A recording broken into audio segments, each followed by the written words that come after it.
নমস্কার। Hi friends, welcome to my channel simply yoga. বন্ধুরা, আজ আমি খুব ভালো একটি হেলথ টিপস দিচ্ছি।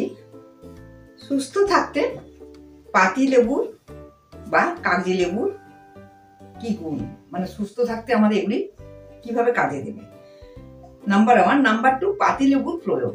তাহলে আমি প্রথমে সুস্থ থাকতে পাতি লেবু বা কাগজি লেবু এই নিয়ে আমি বলছি। এগুলি আপনারা শুনুন, ভীষণই কাজে দেবে। খুব বড় বড় লেখকের লেখা থেকে, বই থেকে আমি সংগ্রহ করে এগুলি করে রাখি আপনাদেরকে শোনাবার জন্য। এগুলি হেলথ টিপস, ভীষণই দরকার আমাদের।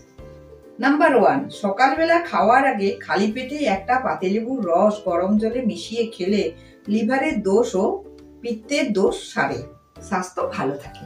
নাম্বার 2, এক পেয়ালা কড়া চায়ে একটা পাতিলেবুর রস মিশিয়ে খেলে মাথা ধরা সারে ও মন চাঙ্গা হয়ে যায়। নাম্বার 3, পাতিলেবুর রস বহুমূত্র রোগে উপকারী। আমরা জানি সকলে যে পাতিলেবুর রস অত্যন্ত একটা খুবই গুণসম্পন্ন একটি জিনিস। আমাদের সবসময় সকলে একটি পাতিলেবু খাওয়া উচিত। নাম্বার 3 বললাম, পাতিলেবুর রস বহুমূত্র রোগে উপকারী। নাম্বার 4, স্কারভি ও অস্থি সংক্রান্ত রোগে টাটকা লেবুর রসই মহা ঔষধ, হাড়ের রোগের জন্য। নাম্বার 5, কয়েক ফোঁটা পাতিলেবুর রস জলে মিশিয়ে পান করলে চোখের জ্যোতি বাড়ে। তাহলে দেখেছেন কত পাতিলেবুর গুণ। নাম্বার 6, শীতকালে হাত পা জ্বালা করলে বা ত্বক মানে চামড়া ফেটে গেলে গ্লিসারিনের সঙ্গে পাতিলেবুর রস মিশিয়ে মাখলে উপকার পাওয়া যায়। নাম্বার 7, চুলকানিতে গায়ে সূর্যে বেশি তাপ লেগে গেলে, মানে রোদে পুড়ে গেলে আর কি, যে কষ্ট হয় তাতে লেবুর রস বিশেষ উপকারী। নাম্বার 8, বিছে বা বিষাক্ত পোকা যে জায়গায় কামড়েছে লেবু ঘষলে সেই জায়গাটার জ্বালা কমে যায়। বিষাক্ত পোকা বা বিছে যদি কামড়ায়, লেবুর রস যদি আমরা ঘষে দিই, সেই জায়গায় জ্বালা কমে যায়।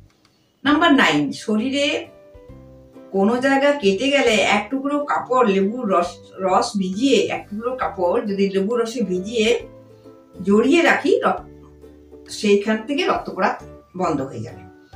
তাহলে নাম্বার 9 কি বললাম, শরীরে কোনো জায়গা কেটে গেলে এক টুকরো কাপড় লেবুর রস ভিজিয়ে জড়িয়ে রাখলে রক্ত পড়া বন্ধ হয়ে যায়। নাম্বার 10, লেবু টক হলেও অম্লজনক নয়, কিন্তু তখন আমাদের কম খেতে হবে যাদের অ্যাসিডের ধাত আছে। অল্প পরিমাণে লেবুর রস খেলে অম্লত্ব নষ্ট হয়ে যায় এবং ক্ষার গুণ বৃদ্ধি পায়। আমি তাই সবসময় বলি সকালে পাতিলেবুর রস দিয়ে মধু সহযোগে জল খেতে, উষ্ণ গরম জল। কিন্তু যাদের অম্বল অ্যাসিডিটি হয় তারা কম খাবেন রসটা, সেক্ষেত্রে কিন্তু খুব উপকার পাবে। এবার আমি পাতিলেবুর প্রয়োগ, মানে আবার কি কি কাজে লাগে এটি বলছি। নাম্বার 1, 2 চা চামচ লেবুর রস ও 2 চা চামচ আদার রস মিশিয়ে তাতে একটু চিনি মিশিয়ে খেলে বদহজম জনিত সব রকমের পেট ব্যথা সেরে যায়। নাম্বার 2, লেবু আর পেঁয়াজের রস ঠান্ডা জলে খেলে বদহজমের জন্য যে পেটের অসুখ তাতে উপকার হয়, এমনকি কলেরাতেও উপকার হয়। নাম্বার 3, শোয়ার সময় গরম জলে লেবুর রস গুলে খেলে সর্দি সারে। কিছুদিন ধরে এইভাবে খেলে পুরনো সর্দিও সেরে যায়।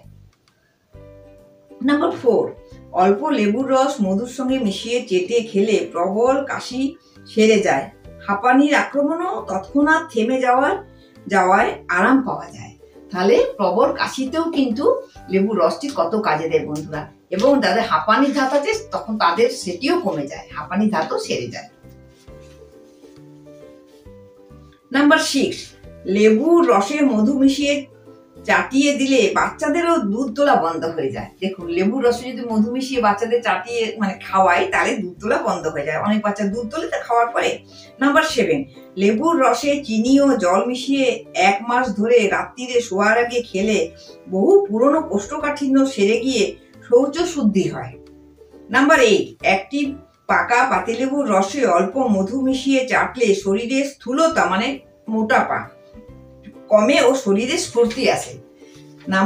তাহলে এইটা আমি কি বলবো, একটি পাকা পাতিলেবুর রস অল্প মধু মিশিয়ে চাটলে মানে খেলে শরীরে স্থূলতা কমে যায় এবং শরীরে স্ফূর্তি আসে। মেদ থাকলে তো শরীরে লেথার্জি আসে, ফুর্তি থাকে না।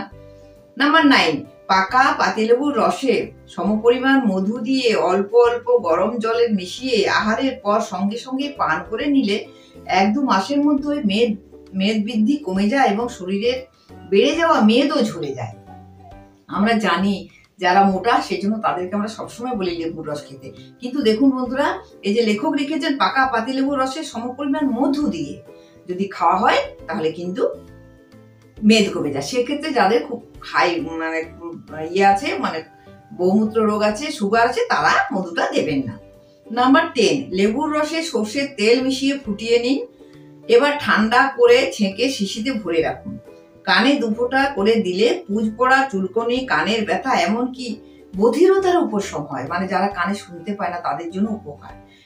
নাম্বার 11, লেবুর খোসা লেবুর রসে পিষে পুলটিন তৈরি করে গরম করে বাঁধলে বা লেবুর রস ঘষলে নানা কারণে ত্বকে যে দাগ পড়ে তা দূর হয়ে যায়। আমাদের চামড়ায় অনেক রকম দাগ হয়, সেটা যদি লেবুর খোসা আমরা ঘষি বা লেবুর খোসাটা বেঁধে যদি কাপড়ের মধ্যে নিয়ে ঘষি তাহলে, আবার লেবুর রসও যদি ঘষি তাহলে সেই দাগটা আস্তে আস্তে উঠে যায়।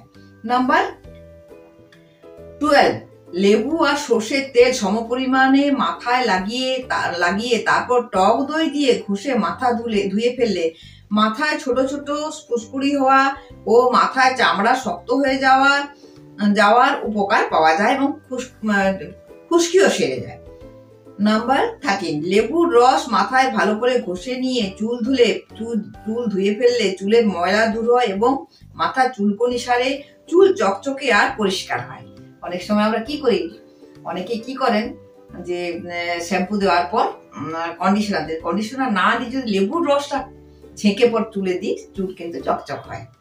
এমনকি শাড়িতেও লেবুর রস, অনেকে শাড়ি ধোয়ার পর লেবুর রস দিয়ে মেলে চকচক করার জন্য, জরি থাকলে। 14, 1 বালতি গরম বা ঠান্ডা জলে একটি লেবু গেলে নিয়ে সেই জলে স্নান করলে চামড়া নরম ও উজ্জ্বল হয়। বৈজ্ঞানিক মতে লেবুর টক রসে আছে সাইট্রিক অ্যাসিড। লেবুর রস পেটের সব জীবাণু ধ্বংস করে, রক্ত শুদ্ধ করে। এতে আছে প্রোটিন, চর্বি, প্রাকৃতিক লবণ, শর্করা, ক্যালসিয়াম, পটাশিয়াম, ফসফরাস আর লোহা। লেবুতে ভিটামিন সি বেশি মাত্রায় আছে, আমরা এটা সকলেই জানি। অতএব স্কার্ভি ও রক্তপিত্ত রোগে খুব উপকারী। দাঁত থেকে রক্ত পড়া বন্ধ করে এতে ভিটামিন সিও আছে। তাহলে কত উপকার বন্ধুরা বলুন তো। পাতিলেবু আমি যে দুটি আপনাদের বললাম, দুটি জিনিস নিয়ে আলোচনা করলাম, সুস্থ থাকতে পাতিলেবু বা কাগজি লেবু আর পাতিলেবুর প্রয়োগ, এই দুটি কথা যে বললাম ভিডিওটিতে, দুটি টপিক নিয়ে আলোচনা করলাম, অবশ্যই আপনারা শুনবেন, অনেক উপকার পাবেন। ডাক্তাররাও বলে থাকেন প্রতিদিন 1 টুকরো করে পাতিলেবুর রস খাবেন, তাহলে শরীরের অনেক রোগের উপশম হবে, রোগ ভালো হয়ে যাবে। আর যে উপকারগুলি বললাম সেগুলি তো তার সাথে আছেই। আশা করি আপনাদের বোঝাতে পেরেছি। সকলেই এই ভিডিওটি দেখবেন, খুব ভালো লাগবে। সহজেই আমরা পাতিলেবু পেতে পারি বাজারে। সকলে ভালো থাকবেন। আর মোটার জন্য তো খুবই ভালো, মেয়েদের জন্য। আর এত উপকারগুলি বললাম সেগুলি অবশ্যই মাথায় রাখবেন। সকলে ভালো থাকবেন, সুস্থ থাকবেন। আজকের মতো শেষ করছি। নমস্কার।